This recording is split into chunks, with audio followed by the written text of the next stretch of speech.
Hello everyone, welcome to my YouTube channel All in One Academy. Today we are going to start chapter number 1 of Standard 10 English A Letter to God.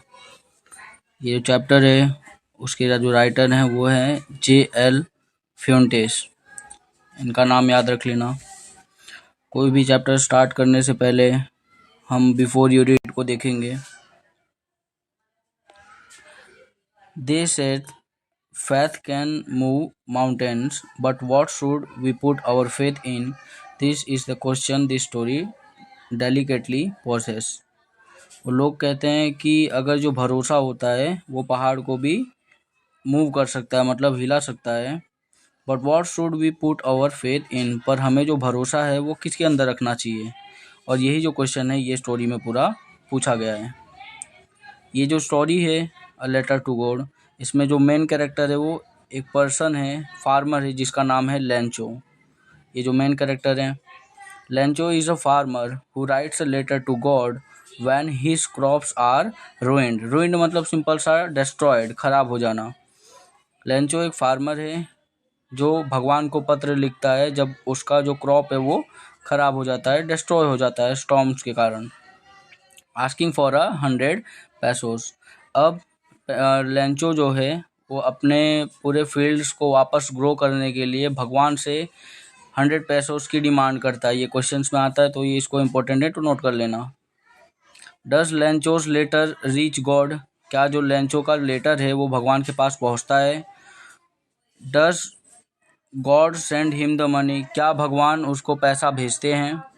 Think what your answer to this questions would be and guess how the story continues before you begin to read. और यहाँ पे इसके बारे में सोचो कि हाँ Lencho के लिए भगवान ने पैसा भेजा था या नहीं। अब चलिए हम यहाँ पे मेन पॉइंट्स पे आते हैं।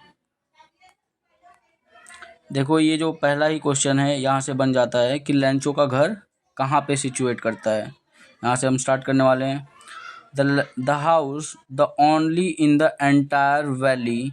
वैली मतलब वो जो पहाड़, छोटे पहाड़ होते हैं उसको वैली बोला जाता है। Set on the crest of a low hill. एक छोटा सा माउंटेन है उसके ऊपर लेंचो का घर है। From this height one could see the river and the fields of ripe corn dotted with the flowers that always promise a good harvest. और ये जो टॉप ऑफ द हिल है, मतलब ये जो लेंचो के घर से अगर हम लोग नीचे तरफ देखें तो वहाँ पे हमें क्या नदी दिखेगी और एक ऐसा फील्ड जहाँ पे मतलब बहुत अच्छा पाक होने वाला है। किसका? कॉर्न का। कॉर्न मतलब मकाई का। The only thing the earth needed was a downpour और एटलीस्ट अ शावर। यहाँ पे डाउनपोर का मतलब यहाँ पे रेन की बातें कर रहे हैं कि ये जो पूरी पृथ्वी है, सिर्फ जो फार्मर्स हैं वो एक ही चीज़ का इंतजार कर रहे थे, वो क्या था? रेन का। Throughout the morning, Lencho, who knew his fields intimately, had done nothing else but see the sky toward the northeast. यहाँ पे एक चीज़ याद रखना है, जो लेंचो है अब सुबह से ही उसने कुछ काम वगैरह नहीं किया था, बस एक ही काम कर रहा था, क्या? नॉर्थ ईस्ट डायरेक्शन में देख रहा था कि बादल आ रहे हैं या नहीं, या फिर रेन की पॉसिबिलिटीज होने वाली है या नहीं। सेकंड पैराग्राफ में देखते हैं। Now we are really going to get some water women. अब यहाँ पे लेंचो, वहाँ पे जो औरतें थी, कुछ औरत थी और जो उनकी वाइफ थी, उनको ऐसा बोलते हैं कि अब हम असलियत में पानी, मतलब वहाँ पे अब असलियत में बारिश होने वाली है। The women who was preparing supper. Supper मतलब इवनिंग का जो मील होता है उसको सपर बोलते हैं। Yes God willing. हाँ, अगर भगवान चाहेंगे तो ये होगा। The older boys were working in the fields. अब यहाँ से क्वेश्चन बनता है कि जो ओल्डर एंड यंगर बॉयज है वो क्या कर रहे थे। जो ओल्डर, जो बड़े बच्चे थे, वो फील्ड्स मतलब खेती में काम कर रहे थे। While the smaller ones were playing near the house until the women call them all. और जो छोटे वाले थे वो वहाँ पे खेल रहे थे फील्ड्स वगैरह में, जब तक उनकी जो मम्मी हैं वो खाने के लिए बुला ना ले। Come for a dinner. It was during the meal that, just as Lancho had predicted, big drops of rain began to fall. और जैसा कि हम जानते हैं कि यहाँ पे लेंचो ने ऐसा प्रेडिक्ट किया था कि बारिश होने वाली है, क्योंकि वो नॉर्थ वेस्ट की तरफ देख रहा था। तो अब सेम वही हो रहा है कि अब ऐसा अनुमान लगाया जा रहा है और ऐसा सिचुएशन भी आ गया कि बारिश स्टार्ट होने वाली है बादल में। In the northeast, huge mountains of clouds could be seen approaching. Approaching मतलब यहाँ पे coming है। Approaching का मीनिंग क्या है? Coming है। अब यहाँ पे जैसे ही लैंचो देखता है तो उसने क्या देखा कि नॉर्थ ईस्ट साइड से ह्यूज मतलब बिग, बड़े बड़े माउंटेन्स के हाइट जितने क्लाउड्स आ रहे हैं और मतलब सिचुएशन ऐसा है कि अब बारिश स्टार्ट होने वाली है। लैंचो जिस चीज़ का इंतजार कर रहा था अब वो होने वाली है। द एयर वॉज फ्रेश, और जो हवाएं थी वो बहुत ही फ्रेश थी, एंड स्वीट, और मीठी हवा थी। The man went out for no other reason than to have the pleasure of feeling the rain on his body, and when he return he exclaimed.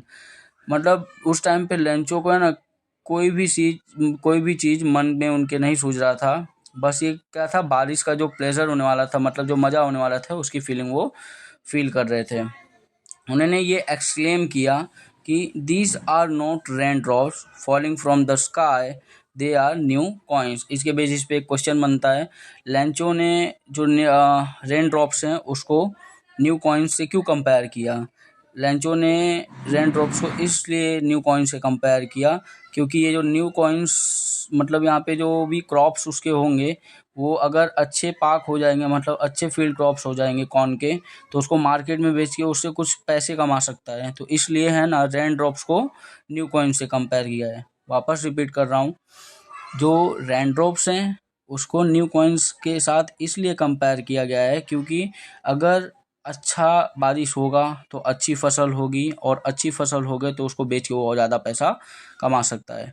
The big drops are 10 cent pieces and the little ones are 5। और यहाँ पे देखो Lencho ने compare भी किया है कि जो बड़े बड़े बारिश की बूंदें हैं वो 10 सेंट्स यहाँ पे मतलब वो उनकी करेंसी है, और जो बिग ड्रॉप्स हैं वो 10 सेंट्स के बराबर हैं, and the little ones are 5 cents.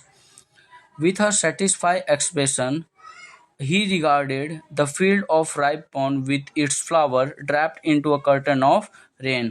अब यहाँ पे वो बहुत ज़्यादा संतुष्ट हो जाते हैं, बहुत ज़्यादा खुश हो जाते हैं कि बारिश आ गई है, और ये जो राइप कॉर्न है, ये जो पाक है भुट्टे का, with the flowers draped in a curtain of rain. Curtain मतलब पूरी रेन, जो रेन के वर्षा से ऐसा लग रहा है कि ये रेन एक पर्दे की तरह उसको ढक लिया है पूरे क्रॉप फील्ड को।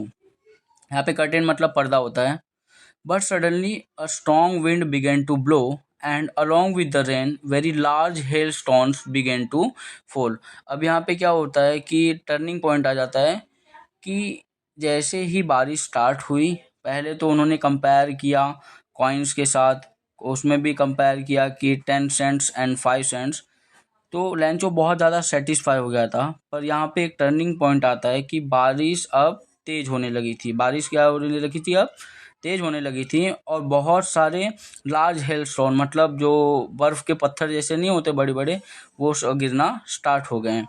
This truly did resemble new silver coins. अब ऐसा लग रहा था कि बारिश की जगह के न्यू कॉइन्स की जगह क्या आ रहे हैं, सिल्वर कॉइन्स आने रहे हैं, क्योंकि जो बर्फ का कलर है वो वाइट है। The boys, exposing themselves to the rain, ran out to collect the frozen pearls। यहाँ पे अब क्या कर रहे हैं, जो भी उनके लड़के थे वहाँ पे, अब वो क्या कर रहे हैं, exposing themselves to the rain, ran out to collect the frozen pearls। अब वो लोग क्या कर रहे हैं, जो बर्फ़ की गोले वगैरह, बड़े बड़े बर्फ़ के गोले वगैरह जो गिर रहे हैं, अब उसको कलेक्ट कर रहे हैं। It's really getting bad now. अब यहाँ पे लेंचो ने एक्सक्लेम क्या किया, उसने क्या दर्शाया कि अब ये जो सिचुएशन है हेल स्टॉर्म का वो बहुत ही ख़राब हो रहा है। एक्सक्लेम द मैन, यहाँ पे मैन कौन है, Lencho. I hope it pass quickly, और मैं ये आशा रखता हूँ कि ये जो हेल स्टॉर्म की बारिश है वो जल्द से जल्द यहाँ से हट जाए, मतलब ख़त्म हो जाए।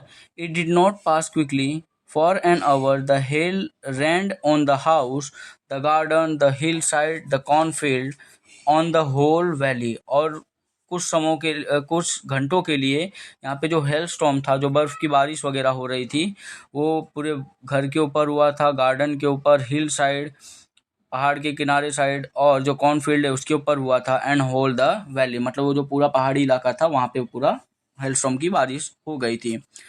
The field was white as if covered with salt, और ये जो पूरा फील्ड था वो वाइट सा हो गया था, मतलब जो बर्फ है उसकी वजह से सफ़ेद हो गया था पूरा फील्ड, और ऐसा लग रहा था कि ये जो हमारी फील्ड है, पूरा जो ज़मीन है वो नमक से फैला हुआ है, नमक से फैला हुआ है। अब यहाँ पे आगे देखते हैं next stanza. Not a leaf remained on the trees. अब यहाँ पे क्या हुआ, हेल स्टॉर्म की वजह से क्या क्या इफेक्ट हुआ है उसके बारे में बताया गया है। अब कोई भी पेड़ के ऊपर एक भी पत्ता वगैरह बचा नहीं है। The corn was totally destroyed, और ये जो कॉर्न फील्ड था, ये जो भुट्टे का खेती वगैरह था, वो पूरा क्या हो गया है, डिस्ट्रॉयड हो गया। क्या हो गया है, डिस्ट्रॉयड। किसकी वजह से डिस्ट्रॉयड हो गया, because of the hell storm. Starting में अच्छे से बारिश होने लगी, नॉर्थ ईस्ट के साइड से क्लाउड्स आने लगा और बारिश स्टार्ट हुई। फिर उसके बाद अचानक से स्ट्रॉन्ग विंड की वजह से ये जो रेन है वो हेल स्टॉर्म के रेन के कन्वर्ट हो गई, और ये जो हर जगह मतलब पूरा एंटायर वैली पे क्या हुआ, बर्फबारी वगैरह, बर्फ के गोले वगैरह गिरने लगे, जिसकी वजह से जो भी लेंचो के क्रॉप्स थे कॉर्नफील्ड्स के, वो क्या हो गए, डिस्ट्रॉयड हो गए। The flowers were gone from the plants, और जो फूल वगैरह प्लांट्स वगैरह के ऊपर थे वो भी गायब हो गए, मतलब टूट गए। Lencho Saul was filled with sadness. अब जो लेंचो की आत्मा है वो दुख से भर गई थी। वैन द स्टॉर्म हैड पास, और जैसे ही ये जो तूफान है वो चला जाता है, he stood in the middle of the field and said his sons. तभी क्या है, लेंचो है ना बहुत ज़्यादा उदास हो जाता है और फील्ड के बीचों बीच खड़ा होके अपने बेटों को क्या बोलता है, a plague of locusts would left more than this, have left more than this. Lencho ने ऐसा इसलिए बोला, यहाँ पे देखो लोकर्स का मीनिंग दिया गया है। लोकर्स का मतलब होता है insects which fly, insects which fly in the big swarms groups and destroyed, जिसको हम यहाँ पे हिंदी में बोलते हैं ना कि वो टिड्डी आती है और पूरे क्रॉप्स को डिस्ट्रॉय कर देती है, वही लॉकर्स ही, वो उसको ही बोला गया है। तो लेंचो ने क्या बोला कि अगर टिड्डी का समूह, मतलब जैसे बहुत सारे टिड्डी एक साथ आते हैं, क्रॉप्स को खा के चले जाते हैं, तो लेंचो ने क्या बोला कि अगर लॉकर्स होते हैं ना वो भी थोड़ा बहुत छोड़ के चले जाते हैं, बट ये जो हेल स्टॉर्म आया उसने मेरा पूरा क्रॉप वगैरह को क्या कर दिया, डिस्ट्रॉय कर दिया। Have left more than this, मतलब अगर टिड्डी आते तो ग्रुप में भले वो कुछ ही मेरे क्रॉप को डिस्ट्रॉय करते, बट थोड़ा बहुत छोड़ के चले जाते, बट यहाँ पे जो हेल स्टॉर्म है उसने मेरे पूरे क्रॉप्स को क्या कर दिया है, डिस्ट्रॉय कर दिया है। The hell has left nothing, और ये जो हेल स्टॉर्म है उसने कुछ छोड़ा वगैरह नहीं है। This year we will have no corn, और इस साल हमारे पास कोई भी कॉर्न की फसल नहीं रहेगी। That night was a sorrowful one, और ये जो उस दिन का रात बहुत ही खराब, मतलब सैडनेस वाला रात था, सोरोफुल वाला रात था। All our work for nothing, हमारा जो पूरी मेहनत थी उसमें हम कुछ नहीं पाए। क्यों, क्योंकि जो क्रॉप से वो डिस्ट्रॉयड हो गया था। There there's no one who can help us, और यहाँ पे कोई भी एंटायर वैली में ऐसा इंसान नहीं है जो मेरी मदद कर सकता है, मतलब यहाँ पे लेंचो की बात हो रही है। We shall all go hungry this year, और हम इस साल क्या हो सकते हैं, पूरे भूखे हो सकते हैं। क्यों, क्योंकि हमारा जो क्रॉप्स है वो डिस्ट्रॉय हो चुका है और हमारे पास अब कोई कमाने का जरिया वगैरह नहीं बचा। क्यों, क्योंकि लेंचो इसको बेच के अपने मतलब घर वगैरह के खाना वगैरह, फूड वगैरह चला सकता था, बट जैसे ही क्रॉप वगैरह डिस्ट्रॉयड हो गए तो अब उसके पास जीने खाने का कोई जरिया नहीं बचा। अब यहाँ पे 2 मिनट में ओरल कंपैरिजन चेक देख लेते हैं। What did Lencho hope for, यहाँ पे लेंचो सिर्फ एक ही चीज़ का होप कर रहा था, किसका, एक रेन का, शॉवर का। सेकंड, वाई डिड लेंचो से the rain drops were like new coins. Rain drops, जैसे मैंने यहाँ पे स्टार्टिंग में बताया था कि जो रेन ड्रॉप्स है उसको न्यू कॉइन से इसलिए कंपेयर किया गया है क्योंकि उससे है ना वो अर्निंग कर सकता है, उसको मार्केट में बेच के क्या कर सकता है, अर्निंग कर सकता है। Third, how did the rain change what happen to Lencho's field, यहाँ पे रेन कैसे चेंज हुआ। स्टार्टिंग में रेन अच्छा हो रहा था, फिर अचानक से क्या हुआ, हेलस्टॉर्म की बारिश होने लगी, जिसकी वजह से चेंज क्या हुआ कि जो रेन ड्रॉप्स हैं वो हेलस्टॉर्म्स में कन्वर्ट हो गए, और जो लेंचो की फील्ड थी वो पूरी क्या हो गई, डिस्ट्रॉयड हो गई। ना कि एक भी पत्ता बचा पेड़ के ऊपर, और ना ही प्लांट के ऊपर एक भी फ्लावर्स वगैरह बचे। What were Lencho's feelings when the hail stopped?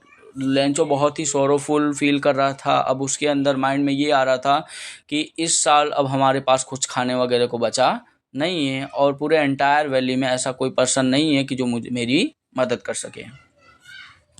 आगे देखते हैं। But in the hearts of all who lived in that solitary मतलब lonely house, solitary मतलब lonely, solitary house in the middle of the valley, there was a single hope, help from God. पूरे entire valley में Lencho को किसी के ऊपर नहीं but एक ही आदमी के ऊपर भरोसा था और वो आदमी कौन है? भगवान। वो पर्सन कौन है? भगवान के ऊपर। मतलब यहाँ पे इससे रिलेटेड बहुत सारे इंपॉर्टेंट क्वेश्चंस बनते हैं और कुछ स्ट्रेंजर्स वगैरह यहाँ पे मतलब पैराग्राफ में देख लेना। वो क्या है कि बहुत ही इंपॉर्टेंट रहेगा इसके क्वेश्चन आंसर्स के लिए कि लेंचो को बहुत ज़्यादा फेथ था किसके ऊपर? भगवान के ऊपर। किसके ऊपर? भगवान के ऊपर। Don't be so upset even though this seems like a total loss. Remember no one dies of hunger. अब यहाँ पे ये मनोमन क्या सोचता है कि मुझे अपसेट नहीं होना चाहिए, भले मेरा ये पूरी तरीके से नुकसान वगैरह हो गया था। मुझे ये याद रखना चाहिए कि कोई भी इंसान भूख की वजह से नहीं मरता है। कोई भी इंसान भूख की वजह से मरता नहीं है, भगवान सब देखते हैं। That's what they say. No one dies of hunger. All through the night, Lencho thought only of his one hope. और पूरी रात लेंचो क्या करता है? टेंशन में रहता ही है और उसके अंदर मन के अंदर एक ही आशा होती है, क्या? The help of God. Lencho सिर्फ यही सोचता है कि अब कोई नहीं, पर उसका भगवान कौन मदद करेगा? भगवान मदद करेंगे। Whose eyes, as he had been instructed, see everything, even what is deep in one's conscience. Conscience मतलब देखो an inner sense of right and wrong. भगवान सब देखते हैं, जैसा उनको बताया गया था। उनको ये पता था कि कोई गलत काम कर रहा है, कोई सही काम कर रहा है, वो उसको नहीं पता होगा बट किसको पता होगा? भगवान को पता होगा। मतलब लेंचो का कहना ये था कि उसने कोई भी गलत काम नहीं किया पर उसके साथ गलत काम हुआ है और उसको एक ही पर्सन के ऊपर भरोसा था कि जो उसको न्याय मतलब दिला सकते थे और जो उसकी मदद कर सकते थे, वो कौन थे? गॉड थे। Lencho was an ox of a man. यहाँ पे ऐसा इसलिए बोला गया क्योंकि लेंचो जो है वो बहुत ही मेहनती आदमी था, बहुत ही मेहनती फार्मर था। Working like an animal in the fields but still he knew how to write. Lencho क्या था? वो बहुत ही मेहनती आदमी था, बहुत ही मेहनती फार्मर था। वो है ना जानवरों की तरह फील्ड्स के अंदर काम करता था, but still he knew how to write. पर वो फिर भी जानता था क्या? लिखना वगैरह। मतलब वो थोड़ा बहुत पढ़ा लिखा था लेंचो। द फॉलोइंग संडे, आने वाले जो फॉलोइंग मतलब नेक्स्ट संडे क्या होता है? At the day break he began to write a letter which he himself would carry to the town and the place in the mail. यहाँ पे क्या होता है? नेक्स्ट संडे को तो लेंचो है वो डे ब्रेक मतलब दोपहर के टाइम पे वो एक लेटर लिखता है। किसको? भगवान को। जो वो खुद कैरी आउट करके कहाँ पे लेके जाता है? मेल पे, मतलब जहाँ पोस्ट ऑफिस है वहाँ पे लेके जाता है। It was nothing less than a letter to God. और वो कुछ नहीं था, वो क्या था? A letter to God. वो भगवान को क्या लिखता है? पत्र लिखता है। कौन? लेंचो। यहाँ पे स्टोरी में आगे देखते हैं। Next paragraph. God he wrote, उसने क्या लिखा? भगवान, if you don't help me my family and I will go hungry this year. वहाँ पे लेंचो ने अपने पत्र में ये लिखा था कि भगवान, अगर आप मेरी मदद नहीं करोगे तो मेरा परिवार और मैं इस साल भूखे ही रह जाएंगे। I need 100 pesos in order to sow मतलब बोना, so my fields again and to live until the crop comes because the hailstorm। यहाँ पे डॉट डॉट इसलिए दिया गया क्योंकि जो बताया गया कि जो हेलस्टॉर्म ने उससे क्रॉप्स को क्या कर दिया है? डिस्ट्रॉय कर दिया। यहाँ पे देखो पैसोस दिया है। पैसोस का मतलब सिंपल सा लैटिन अमेरिकन करेंसी है। तो अब यहाँ पे जो लेंचो है वो भगवान से पत्र में एक ही चीज़ की नीड मांगता है, क्या? 100 पैसोस की, कि 100 पैसोस इसको मिल जाए, अगर भगवान इसकी मदद कर दें तो ये अपने क्रॉप्स को क्या कर सकता है? वापस ग्रो वगैरह कर सकता है और अपना जो गुजारा है वो कर सकता है। He wrote to God to the on the envelope. और वो लास्ट में वो जो योर सिंसियरली वगैरह ये सब लिखते हैं, और मतलब एड्रेस कर रहा है किसको, गॉड को, कि ये जो पत्र है वो किसके लिए है, गॉड के लिए। Put the letter inside and still troubled went to the town, और वो फिर भी परेशान था, भले उसने लेटर वगैरह लिख लिया था पर वो परेशानी में ही था। At the post office he placed a stamp on the letter and dropped it into the mail box, और उसने क्या किया, जो भी जो लेटर था उसके पास, जो उसने लेटर लिखा था उसको स्टैम्प्ड किया, जो सिक्का मारा जाता है वो, और उसको क्या किया, dropped into the mail box, और मेल बॉक्स के अंदर वो जो लेटर है उसको डाल देता है। One of the employees who was postman One of the employees who was a postman and also helped at the post office went to his boss laughing heartily and showed him the letter to God। और वहाँ पे एक employ था जो postman था, और वो क्या करता था, पोस्ट ऑफिस में मदद वगैरह भी, ऑफिस वर्क में मदद वगैरह भी करता था। वेंट टू हिज बॉस, और वो क्या करता है, वही पोस्टमैन अपने बॉस के पास जाता है हंसते हुए, और क्या कहता है कि उसमें मतलब है ना, बॉय जो उसके बॉस हैं उसको हंसते हुए गॉड का मतलब जो लेटर लेंचो ने गॉड के लिए लिखा था वो दिखाता है, क्योंकि ऐसा कोई पर्सन था नहीं कि मतलब कभी भी देखा भी नहीं, पोस्टमैन के साथ ऐसा कभी नहीं हुआ कि कोई पर्सन ने भगवान को पत्र लिखा है।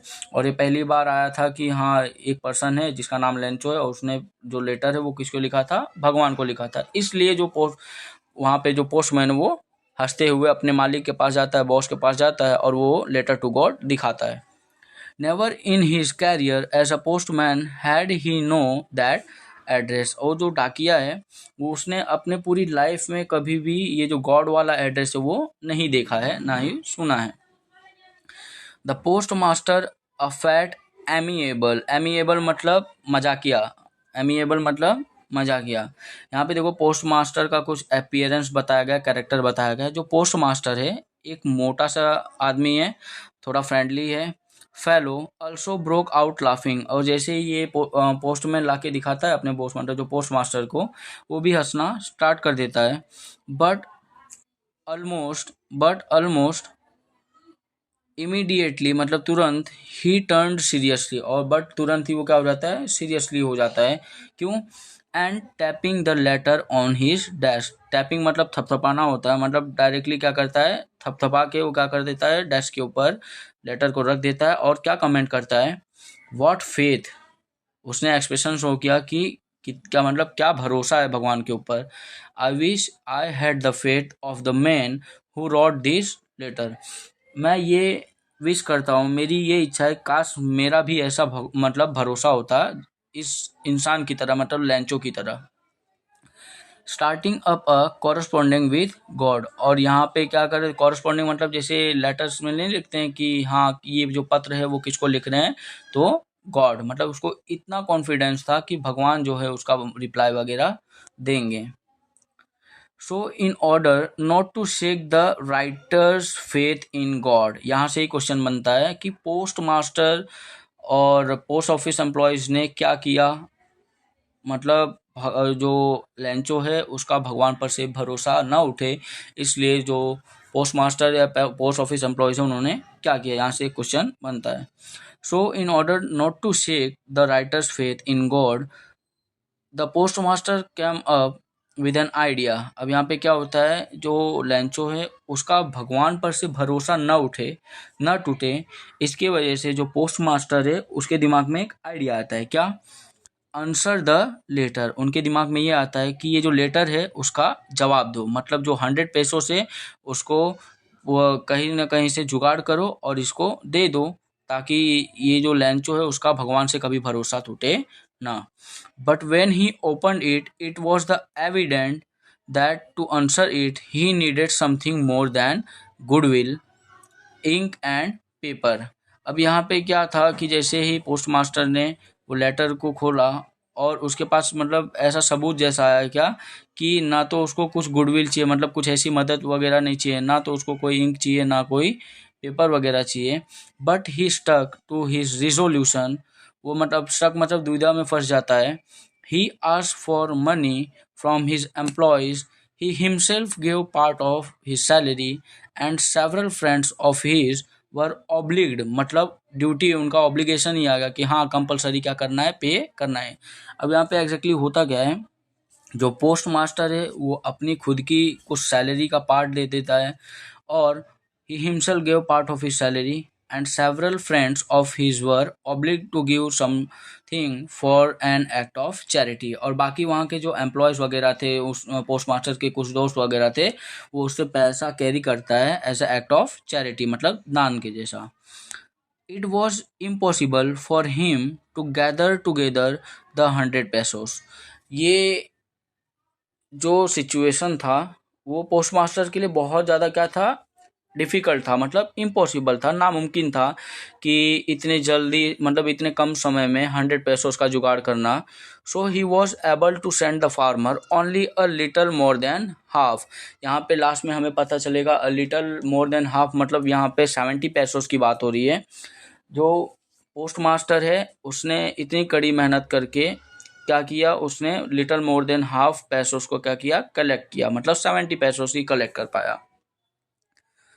He put the money in an envelope addressed to Lancho with the letter it a containing only a single word as a signature code। अब यहाँ पे जो पोस्ट मास्टर है वो भी सेम ऐसा ही करता है लैंचो की तरह, वो भी पैसा 70 पैसे उसके अंदर डाल के और क्या करता है, उसमें एक साइन कर देता है क्या, गॉड, ताकि लैंचो को भी भरोसा रहे जो उसका उसके लेटर का जो रिप्लाई वो किसने दिया है, भगवान ने दिया है, इसलिए पोस्ट मास्टर ने साइन किया एज अ गॉड। यहाँ पे नेक्स्ट ओरल कंपैरिजन चेक वापस देख लेते हैं। Who or what did Lancho have faith in? What did he do? यहाँ पे who क्या पूछा गया है कि who और what did Lancho have faith in? किसके और क्या चीज़ के अंदर लैंचो का फेथ था, भगवान के अंदर। What did he do? और उसने क्या किया था, उसने भगवान को एक क्या लिया था, पत्र लिखा था और 100 पेसोस की डिमांड की थी।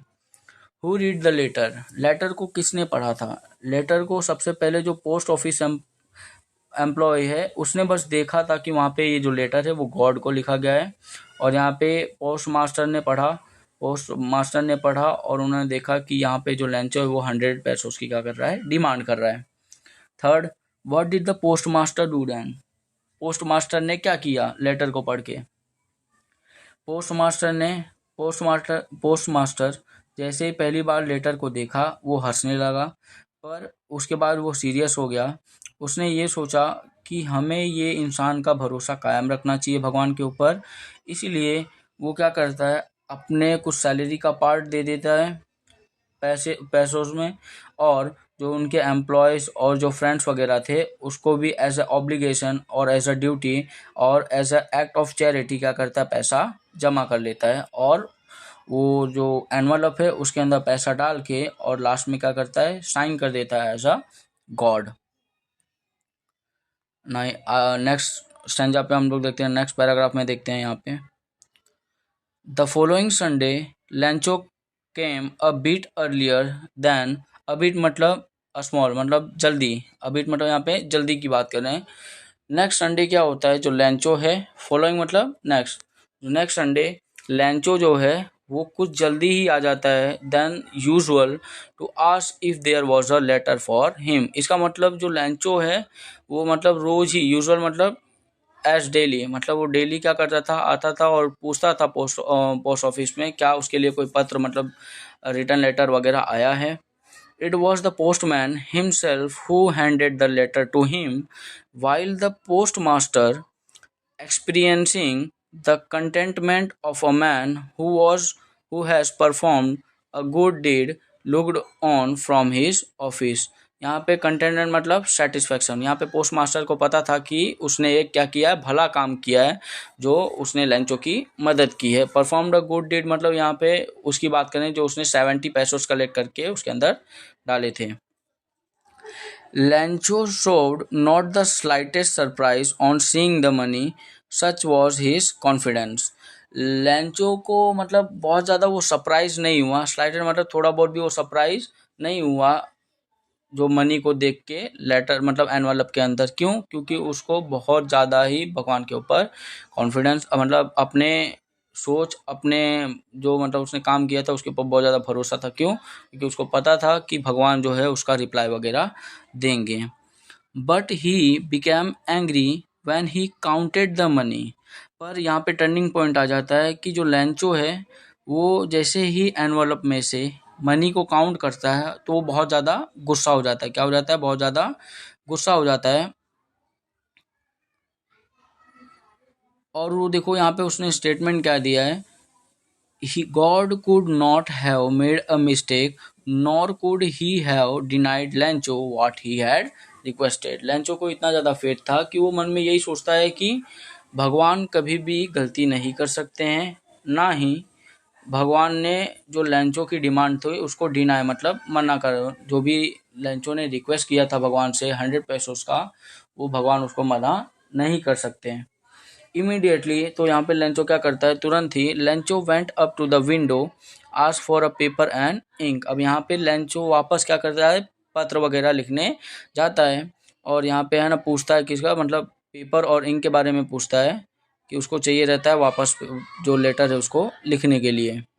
On the public writing table he started to write with much wrinkling of his brow. Wrinkling मतलब जैसे गुस्से में आईब्रो हमारा ऊपर हो जाता है, तो वहाँ पे सेम जो लैंचो है वो पब्लिक राइटिंग पब्लिक टेबल पे क्या करता है, भगवान को पत्र लिखना वापस स्टार्ट कर देता है गुस्से में। Cause by the effort he had made to express his ideas. और मतलब जो भी उसने आइडियाज वगैरह एक्सप्रेस किया था वो मतलब उस टाइम पे क्या था, बहुत ज़्यादा ही गुस्सा था। क्यों? क्योंकि उसको 30 पेसोस कम मिले। When he finished, he went to the window to buy a stamp which he licked and licked मतलब चिपकाना यहाँ पे। अब वो क्या होता है, जैसे उसने पत्र लिख के कंप्लीट किया वापस, मतलब उसने पत्र लिखा और जैसे ही वो कंप्लीट हुआ तो मतलब सेंटर के पास जाके एक स्टैम्प खरीदता है और which he licked and then affix, affix मतलब चिपकाना, एफिक्स टू द एनवलप। अब यहाँ पे क्या करता है, जो लैंचो है वो एनवलप को चिपका देता है, the envelope with a blow of his fist. अब यहाँ पे जो एनवलप है with a blow of his fist मतलब सिंपल सा वैसे थोड़ा सा थपथपा के क्या कर देता है, एनवलप को चिपका देता है।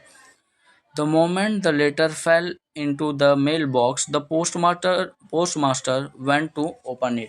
जैसे ही लेंचो ने जो लेटर है वो मेल बॉक्स के अंदर रखा, तैसे ही पोस्टमास्टर क्या होता है, उसके अंदर जाता है और खोलता है। उसने क्या लिखा था, it said, God of the money that I asked for only 70 pesos reach me. और यहाँ पे मतलब जैसे वो एम्प्लॉय का पोस्टमास्टर जाके क्या देखता है, और जैसे ही लेंचो ने पत्र डाला मेल बॉक्स के अंदर, पोस्टमास्टर उठ के उसको जाके खोल के देखता है तो लेंचो ने क्या लिखा था कि गॉड, मैंने तुम्हें 100 पेसोस के लिए जैसे आस्क किया था और उसके अंदर कितने पेसोस थे, ओनली 70 पेसोस रीच में। जैसा मैंने स्टार्टिंग में ही बताया था कि लेंचो को कितने पेसोस सिर्फ मिलते हैं, 70 पेसोस मिलते हैं। सेंड मी द रेस्ट मतलब जो बचे हुए पैसों से मतलब 30 पेसों से वो मुझे वापस भेज दो। Since I need it very much, क्योंकि मुझे इसकी बहुत ज़रूरत है। क्या ज़रूरत थी? क्रॉप्स वगैरह वापस शो करने की, और जो भी उसके मतलब जीवन इस साल जो भी खाने पीने का खर्चा है वो चलाने के लिए। But don't send it to me through the mail box. अब यहाँ पे देखो मेन पॉइंट है कि जो लैंचो है वो उसमें मेंशन करता है कि ये जो 30 पेसोस बचे हुए हैं वो मेल बॉक्स के अंदर मत भेजना, because the post office employees are a bunch of crooks. Crooks मतलब यहाँ पे सिंपल सा लुटेरे जो चोर होते हैं उनकी क्या है, बंच मतलब ये जो पोस्ट ऑफिस एम्प्लॉयज है वो चोरों का समूह है। और यहाँ पे लास्ट में क्या लिखता है, लेंचो, मतलब ये जो लेटर है वो लेंचो लिखा है। यहाँ पे ही हमारा क्या हो जाता है, ये जो चैप्टर है वो ख़त्म हो जाता है। ये चैप्टर जो है बहुत ही इंटरेस्टिंग और बहुत ही इम्पोर्टेंट चैप्टर है। यहाँ पे पूरे एम्प्लॉयज़ पोस्ट मास्टर ने लेंचो की मदद की, बट लेंचो ने क्या सोचा कि ये जो पोस्ट ऑफिस एम्प्लॉयज़ हैं वो क्या है, बंच ऑफ क्रूक्स हैं। लास्ट बस ये पार्ट देख लेते हैं, ओरल कंपैरिजन चेक, ओरली में देख लेते हैं। Was Lencho surprise to find a letter for him with the money in it. Lencho अगर इसका एग्जैक्टली देखा जाए तो वो सरप्राइज अमेज भरोसे के हिसाब से तो नहीं हुआ था। क्यों? क्योंकि उसको इतना भरोसा था, इतना कॉन्फिडेंस था कि जो भगवान है उसका रिप्लाई देंगे। बट मनी के कंसिडर में जैसे उसने 70 पैसों देखा तो वो क्या हो गया? गुस्सा हो गया।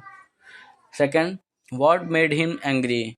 जैसे ही लेंचो ने एनवलप को खोला और उसके अंदर देखा कि सिर्फ 70 पेसोस हैं, 100 पेसोस की डिमांड की थी और 70 पेसोस मिला है, तो इसकी वजह से वो गुस्सा हो जाता है। क्यों? क्योंकि उसका मैं यही मानना था कि भगवान कभी ना गलती कर सकते हैं, ना ही भगवान जो लेंचो की डिमांड है, मतलब जो लेंचो है उसकी डिमांड है, उसको मना कर सकते हैं। और यहाँ पे ही हमारा जो चैप्टर है वो ख़त्म हो जाता है। Thank you.